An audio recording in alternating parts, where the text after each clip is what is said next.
धीरज का परिवार आगरा में रहता था। एक दिन धीरज के पापा सुशील घर तो उन्होंने बताया कि अगले महीने पूरे परिवार को भाई की शादी में गांव जाना है। धीरज की मम्मी गांव जाने से मना करने लगी। सुमन, धीरज की मम्मी, उस सड़े हुए गांव में मैं कभी नहीं जाऊंगी। एक तो इतना दूर है, ऊपर से वह पर लोग भी बहुत काम रहते हैं, और तो वह पर लाइट भी नहीं है। ना बाबा ना मैं तो ना जाओ। धीरज के पापा सुशील, अब गांव का एरिया पहले जैसा नहीं रहा, रोड पड़ गया है। वहां पर मैं अपने दोस्तों से कार मांग लूंगा, उसी से चलेंगे। धीरज, चलो ना मम्मी, बहुत मजा आएगा। वैसे भी कई दिनों से कहीं घूमने नहीं गए हैं।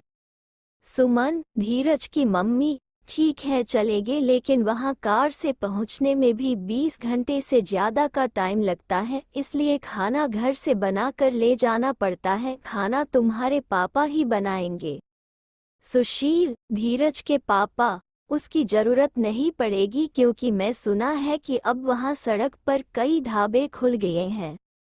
शादी से 2 दिन पहले धीरज, सुशील और सुमन कार से गांव की तरफ निकल पड़े। चलते चलते उन्हें रात हो गई। सड़क पर घोर अंधेरा और साई साई करता सन्नाटा था। बंदर और हाथी दोनों को उल्लू की बात समझ लगी।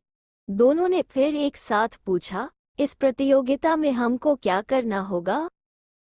उल्लू ने कहा, इस जंगल को पार करने पर एक दूसरा जंगल आता है, जहां पर एक काफी पुराना वृक्ष है, जिस पर एक सोने का सेब लगा हुआ है। तुम दोनों में से उस सोने के सेब को जो पहले लाएगा, उसे ही इस प्रतियोगिता का विजेता बनेगा और शक्तिशाली कहलाएगा। उल्लू की बात सुनते ही बंदर और हाथी बिना कुछ सोचे समझे दूसरे जंगल की तरफ निकले। बंदर ने अपनी फुर्ती दिखानी शुरू की। वो एक ही छलांग में एक पेड़ से दूसरे पेड़ तक पहुंच जाता।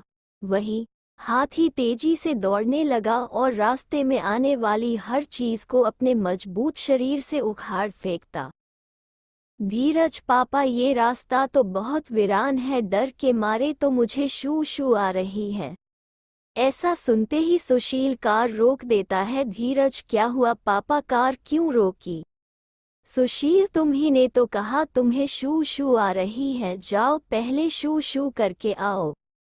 धीरज, मैं इतने अंधेरे में बाहर नहीं जाऊंगा। सुशील, शू शू रोकना अच्छी बात नहीं होती, हम लोग खड़े तो हैं तुम्हारे पास, इतना नहीं डरते, जाओ शू शू करके आओ।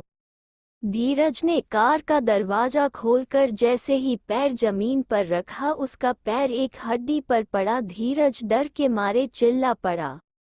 सुशील, क्या हुआ? धीरज पापा, यहाँ किसी की हड्डी पड़ी हुई है। सुमन और सुशील कार से बाहर निकले। सुशील, डरने की जरूरत नहीं है, शायद कोई जंगली जानवर इसे यहाँ ले आया होगा, तुम शू शू करने जाओ। अचानक धीरज के परिवार को रोड पर 3-4 लोग गुजरते हुए दिखाई दिए। तब उसकी जान में जान आए।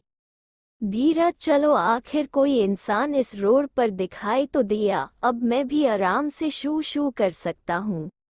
बंदर ने फिर से फुर्ती दिखाई और वह नदी में कूद गया, लेकिन पानी की लहर काफी तेज थी, तो बंदर नदी में बहने लगा।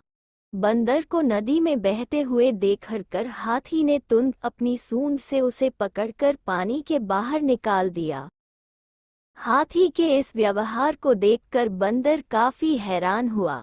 उसने हाथी को अपनी जान बचाने के लिए धन्यवाद कहा और अपनी हार मानते हुए हाथी को ही आगे का सफर तय करने के लिए कहा। बंदर की इस बात को सुनकर हाथी ने कहा, मैं नदी पार कर सकता हूँ, तुम मेरी पीठ पर बैठकर इसे पार कर लो।